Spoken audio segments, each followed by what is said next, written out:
മുതലപ്പുഴി വീണ്ടും മരണപ്പുഴിയായിരിക്കുകയാണ്. ഇന്നലെ ഉണ്ടായ അപകടത്തിൽ 2 മത്സ്യത്തൊഴിലാളികളാണ് മരിച്ചത്. അഞ്ചുതെങ്ങ് സ്വദേശി മൈക്കിൾ, ചിറയിൻകീഴ് സ്വദേശി ജോസഫ് എന്നിവരാണ് മരിച്ചത്. 3 പേർ പരിക്കുകളോടെ രക്ഷപ്പെട്ടു. മത്സ്യബന്ധനം കഴിഞ്ഞ് തിരികെ വരവെ അഴിമുഖത്ത് വെച്ച് ശക്തമായ തിരമാലയിൽപ്പെട്ട വള്ളം മറിയുകയായിരുന്നു. ഈ വർഷം മാത്രം 46 ജീവനുകളാണ് മുതലപ്പുഴിയിൽ കൊല്ലുന്നത്.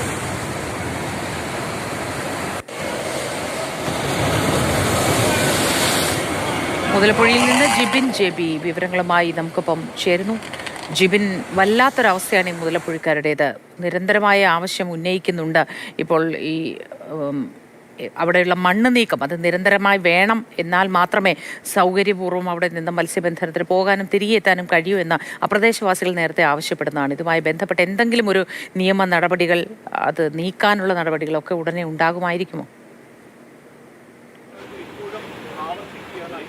മൂത്തി അത് തന്നെയാണ്. കാരണം ഈ മുതലപ്പുഴക്കാരുടെ കാലങ്ങളായുള്ള ആവശ്യമാണ് മത്സ്യബന്ധനത്തിന് പോകാനുള്ള ഒരു വഴിയൊരുക്കണമെന്നുള്ളത്. പക്ഷേ നാളിതുവരെയും അത് നടപ്പാക്കിയിട്ടില്ല. അതുകൊണ്ട് തന്നെയാണ് വീണ്ടും മുതലപ്പുഴയിൽ അപകടങ്ങൾ ഉണ്ടായിക്കൊണ്ടിരിക്കുന്നത്. കഴിഞ്ഞ ദിവസവും രാത്രി 6:40 മുതലപ്പുഴയിൽ വീണ്ടും അപകടമുണ്ടായി. അതിൽ 2 പേർക്ക് ജീവൻ നഷ്ടമാകുന്ന സാഹചര്യമുണ്ടായി. നമുക്ക് ഈ ദൃശ്യങ്ങളിൽ കാണുന്നതാണ് ഇവിടുത്തെ അവസ്ഥ എന്ന് പറയുന്നത്. കാരണം ഒരു മത്സ്യത്തൊഴിലാളി ഇവിടെ നിന്ന് ഈ പുഴി വഴി കടലിലേക്ക് പോയി കഴിഞ്ഞാൽ ജീവനോടെ തിരിച്ചു വരില്ല എന്നുള്ളൊരു ഉറപ്പോട് കൂടിയാണ് പോകുന്നത്. ആ ഒരു സാഹചര്യമാണ് മുതലപ്പുഴയിൽ ഇപ്പോഴും ഉള്ളത് എന്നുള്ളതാണ് എടുത്തു പറയേണ്ടത്. കാരണം മുതലപ്പുഴയുടെ ഈ പുഴയുടെ നിർമ്മാണത്തിന് ശേഷം ഏകദേശം 79ഓളം പേർക്കാണ് ഇതുവരെ ഇവിടെ ജീവൻ നഷ്ടമായിരിക്കുന്നത്. ഈ ഒരു ആഴ്ചക്കാലം മാത്രം, അതായത് കഴിഞ്ഞ 7 ദിവസത്തിനുള്ളിൽ 11 അപകടങ്ങളാണ് മുതലപ്പുഴയുടെ അഴിമുഖത്തുണ്ടായിരിക്കുന്നത്. ഇതിൻ്റെ പ്രധാന കാരണമെന്ന് പറയുന്നത് തന്നെ ഈ പുഴയിൽ അടുങ്ങിക്കൂടി കിടക്കുന്ന മണലാണ്. കാരണം നമുക്കറിയാം, ഒരു 2 മാസം മുമ്പ് ഉള്ള ഇവിടുത്തെ ചിത്രം നമുക്ക് വ്യക്തമാണ്. കാരണം ഈ പുഴി പൂർണ്ണമായി അടങ്ങിയ മണൽ മൂടിക്കിടന്ന ഒരു അവസ്ഥയാണ്. ഇപ്പോഴും ആ സാഹചര്യത്തിന് മാറ്റമില്ല. ഏകദേശം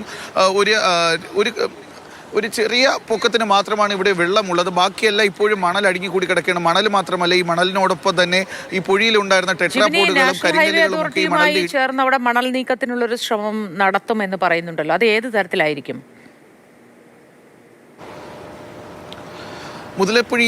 മുതലപ്പുഴയിൽ, അതായത് ഈ മുതലപ്പുഴക്കാരുടെ ഏറ്റവും വലിയ പ്രശ്നമെന്ന് പറയുന്നത് ഇവിടെ അടുങ്ങിക്കൂടി കിടക്കുന്ന മണലുകളാണ്. നമ്മൾ ഈ കാണുന്ന പോലെ ഇവിടെ നിന്ന് ഈ ചന്ദ്രഗിരി എന്ന പേരുള്ള ഡ്രഡ്ജർ ഉൾപ്പെടെ അഴീക്കൽ തുറമുഖത്ത് നിന്ന് ഇങ്ങോട്ടേക്ക് എത്തിച്ചിരുന്നു ഇവിടെ നിന്നുള്ള മണൽ നീക്കുന്നതിന് വേണ്ടി. പക്ഷേ നാളിതുവരെ അതുകൊണ്ട് ഒരു ഉപയോഗം ഉണ്ടായിട്ടില്ല എന്നുള്ളതാണ്. കാരണം 3 മാസമായിരിക്കുകയാണ് മത്സ്യത്തൊഴിലാളികളുടെ നിരന്തരമായ പ്രക്ഷോഭത്തെ തുടർന്ന് ചന്ദ്ര ഇങ്ങോട്ടേക്ക് എത്തിച്ചു. പക്ഷേ തുടർച്ചയായി ഒരു 5 ദിവസം പോലും സാങ്കേതിക തകരാർ കൂടാതെ അതിന് പ്രവർത്തിക്കാൻ സാധിച്ചിട്ടില്ല. അതുകൊണ്ട് തന്നെയാണ് മറ്റിവിടെ ഉണ്ടായിരുന്ന ചെറിയ ഡ്രഡ്ജറൊക്കെ ഉപയോഗിച്ച് ഈ കാണുന്നത് പോലെ മുതലപ്പുഴയിലെ മണൽ ഡ്രഡ്ജ് ചെയ്ത് കൂട്ടിയിട്ടിരിക്കുന്നത്. പക്ഷേ നാഷണൽ ഹൈവേ അതോറിറ്റി ഓഫ് ഇന്ത്യക്ക് റോഡ് നിർമ്മാണത്തിനായി മണൽ ആവശ്യമുണ്ട്.